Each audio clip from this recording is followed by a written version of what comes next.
ஓம் சாமியே சரணமையப்பா. அதாவது சபரிமலை பக்தர்களுக்கு ஒரு செய்தி என்னான்னு பார்த்தீங்கன்னா, சபரிமலையில் பார்த்தீங்கன்னா, இப்போ மகரவிளக்கு பூஜை வந்து தொடங்க போகுது. அதுக்காக பார்த்தீங்கன்னா, சபரிமலை பற்றி டெய்லி நியூஸ் வந்து அப்டேட் ஆகிட்டுருக்கு. சபரிமலையில் மகரவிளக்கு பூஜை தொடங்க இருப்பதால் தேவசம் பார்த்தீங்கன்னா நிறையா செய்திகள் வெளியிட்டுருக்காங்க.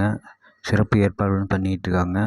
அதில் பார்த்தீங்கன்னா இப்போ பார்த்தீங்கன்னா சபரிமலையில் மகரவிளக்கு காலத்தில் தினமும் 9,000 பக்தர்கள் அனுமதிக்க தேவஸ்வம் போர்டு வாரியத்தில் கூட்டத்தில் முடிவு செய்யப்பட்டுள்ளது. நவம்பர் 1 முதல் முன்பதிவு தொடங்கும் என சொல்லியிருக்காங்க.